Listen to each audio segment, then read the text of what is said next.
Voici mon setup Apple 2023 en mode minimaliste les amis.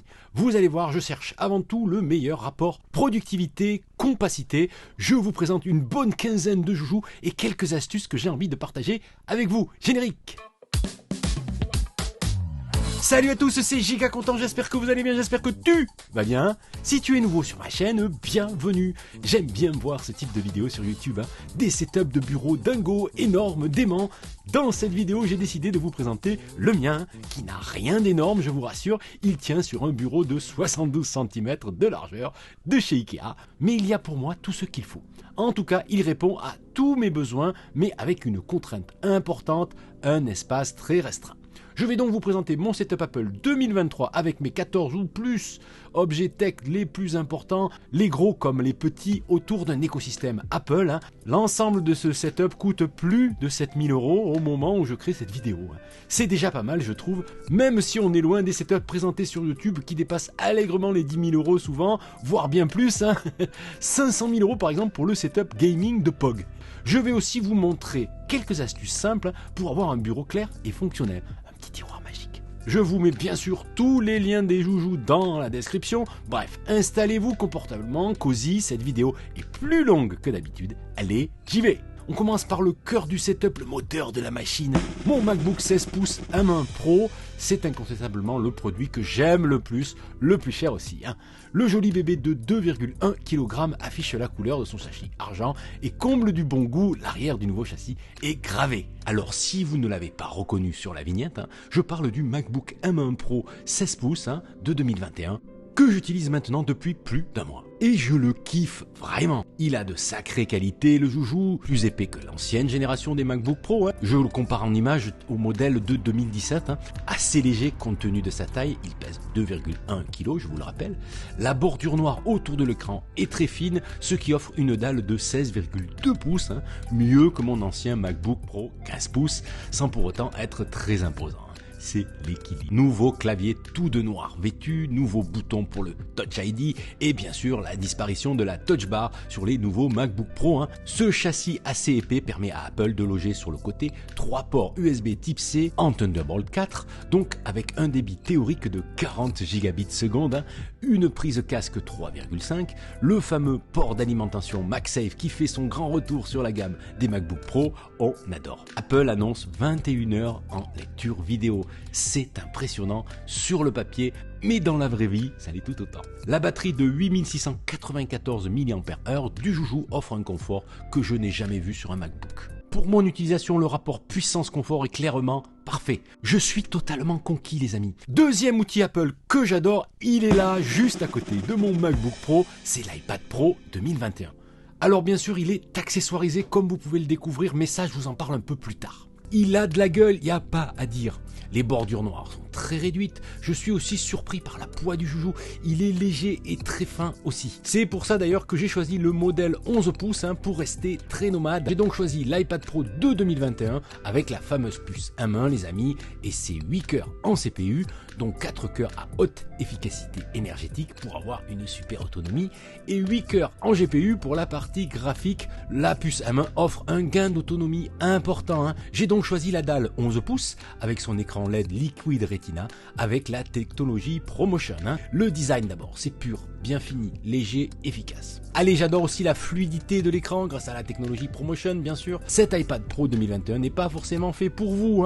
En tout cas, sa configuration n'a pas forcément d'intérêt. Si vous avez une utilité principalement récréative, ne gaspillez pas votre argent. Et qui dit setup Apple dit forcément iPhone. Voici donc mon iPhone 13 Pro avec 512 Go de stockage, qui est à la fois mon smartphone du quotidien, un outil de travail et la caméra principale que j'utilise pour la chaîne YouTube. D'ailleurs, si vous ne le voyez pas sur le setup, c'est parce que je suis en train de filmer avec, forcément. J'utilise aussi un iPhone 12 comme caméra B, seconde caméra dans certains cas, et de temps en temps un hybride de chez Panasonic, le GH5. Allez, pour du son, du bon, voici mes AirPods 3.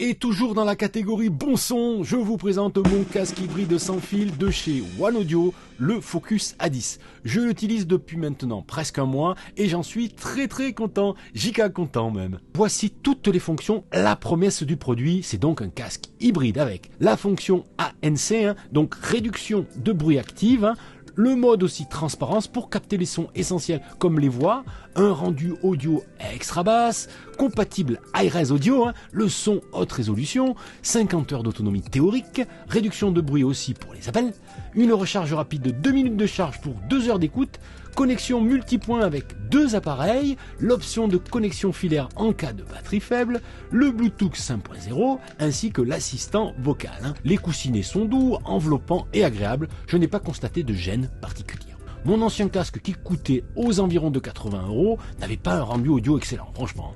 Avec le One Audio Focus 10, la qualité est clairement au rendez-vous. Son riche, puissant, flatteur avec une belle présence de basse. Il délivre un son très agréable et cohérent. Le One Audio Focus propose donc des fonctions actives comme l'ANC et le mode transparence. Je vous le conseille sans hésiter.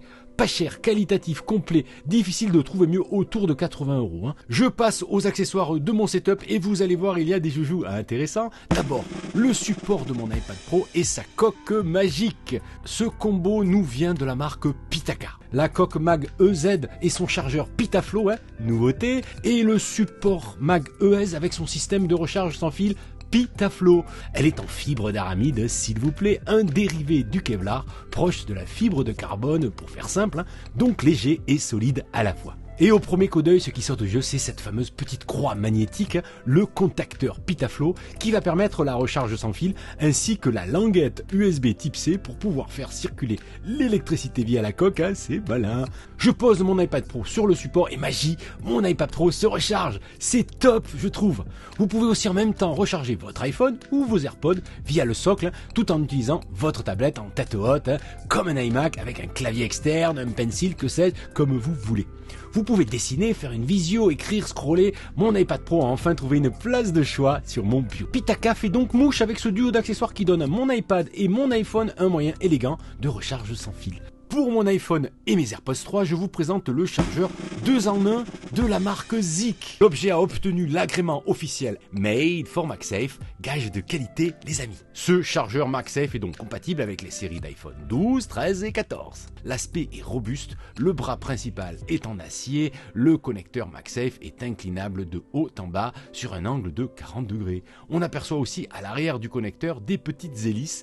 On devine le système de ventilation qui fait de ce chargeur MagSafe un produit à part. Le socle fait donc office de station de charge sans fil magnétique, délivrant une puissance max de 10 watts. Il est recouvert d'un coussinet doux et confortable pour accueillir les appareils à recharger. On découvre le bouton physique pour activer la ventilation censé refroidir l'iPhone pendant la charge. C'est un joli joujou qui pourra très bien s'intégrer dans l'environnement de votre choix. Le chargeur Zik se posera très bien sur un bureau en mode productivité. Grâce à un pied élégant et son connecteur ajustable à 40 degrés, on peut utiliser son iPhone tout en le rechargeant en mode vertical pour scroller ou en mode horizontal pour regarder par exemple une super vidéo sur YouTube. Bon, j'ai pris un exemple au hasard. Le pied est équipé d'une zone magnétique qui permet aussi de recharger ses AirPods sans souci. À noter qu'un éclairage LED entoure la base du pied pour signaler que votre iPhone est en charge, pour éviter toute erreur de centrage magnétique. Un petit voyant LED situé sur le devant du socle de l'appareil permet aussi de savoir si le chargeur est sous tension. Vous l'avez sûrement remarqué depuis le début de cette vidéo, ce petit écran qui affiche du pixel art n'est autre qu'une enceinte Bluetooth de la marque Divoom. Vous avez donc plusieurs boutons, la mise sous tension bien sûr, mais aussi des boutons pour commander le volume, changer de mode ou éteindre l'écran et aussi passer en mode rêve. La Timebox Evo possède aussi un écran LED de 10 cm sur 10, autoprogrammable. La Timebox est donc une enceinte Bluetooth qui propose une puissance de 6 watts, rien de dingue mais c'est idéal pour une chambre, un bureau ou pour emporter aussi. Mais son originalité réside dans son petit écran personnalisable. Allumons le joujou, ce sera plus parlant.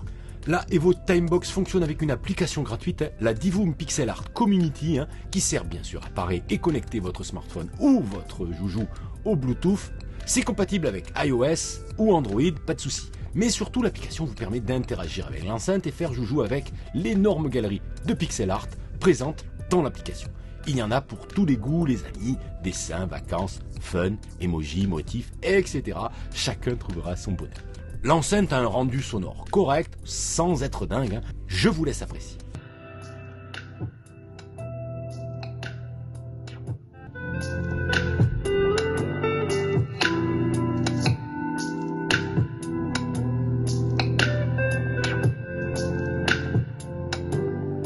Et sous mon MacBook Pro, c'est une pochette de transport originale qui me sert aussi à surélever mon MacBook Pro pour plus de confort pour les cervicales. J'adore cet accessoire de la marque Zik, vraiment je vous le conseille, parfait pour protéger votre MacBook pendant vos déplacements et grâce à son système astucieux, il vous offre une utilisation plus confortable en déplacement ou même à domicile. Autre objet présent sur mon bureau, c'est le responsable de ma mini centrale électrique, pas gros goût, hein. Lui, voici le hub chargeur Ugreen Nexode 200 watts avec 4 ports USB type C pouvant délivrer une charge maximum de 2 fois 100 watts pour charger par exemple rapidement 2 MacBook Pro en même temps et 2 ports USB type A classique hein, pour charger plein d'autres accessoires. Ce chargeur me permet de tout charger en ayant une seule prise électrique à utiliser. Mon MacBook Pro, mon iPad Pro, mon iPhone, mes AirPods 3, ma montre connectée via ce hub et mes accessoires. Je peux donc charger jusqu'à 8 joujoux en même temps. Tout est caché via l'ouverture de mon mini bureau de chez Ikea, le modèle Mikey de 72 cm de large. Et ce n'est pas terminé les amis. Pour la route, je vous ouvre mon petit tiroir astuce qui cache plusieurs accessoires bien sûr, mais surtout le câble MagSafe de mon MacBook Pro. Au moins quand j'ai fini de recharger mon MacBook, mon câble ne traîne pas partout. C'est tout bête, mais ça marche très bien. Je ne vous présente pas ma montre connectée que je recharge aussi dans mon tiroir. Elle ne vaut pas vraiment le coup, franchement les amis. Rien à voir avec une Apple Watch, c'est clair. En tout cas, ce tiroir me donne un confort de travail important tout en libérant de l'espace sur mon mini bureau. Vous trouvez aussi mon chargeur préféré de voyage de la marque Ugreen, le plus grand délivre jusqu'à 140 watts, pas mal. Il permet par exemple de charger plusieurs joujoux en même temps, mon MacBook Pro, mon iPad, mon iPhone, bref, plein de choses. Autre chargeur qui charge tous vos joujoux, les chargeurs de la marque Zik. Regardez comme ils sont mini, capables de recharger 3 ou 4 appareils à la fois selon les modèles. Safe grâce à la technologie GaN, rapide, 65 ou 100 watts pour charger son MacBook, son iPad et son iPhone en même temps. Un accessoire incontournable quand on possède au moins 2 appareils à charger. Autre accessoire qui me suit toujours en déplacement, c'est ma petite powerbank sans fil de chez Banks. Compact, agréable au toucher pour une journée marathon ou même pour ajouter une journée d'autonomie en utilisation légère en week-end par exemple. Et voici mon cube magique de chez Ugreen qui fait office de station de recharge pour mes accessoires vidéo. Je parle bien sûr de mes batteries, de mes micros pour mes caméras, etc. etc. C'est le Diginest Cube 7 en 1 qui va gérer jusqu'à, accrochez-vous les amis, 3680 watts. C'est pas rien. La sécurité est assurée encore une fois par une puce GaN qui protège tous vos joujoux des courts-circuits, surchauffe et autres surtensions. Il est composé donc de 3 prises secteur classiques, de 2 ports USB type C délivrant jusqu'à 65 watts chacun et 2 ports classiques USB type A.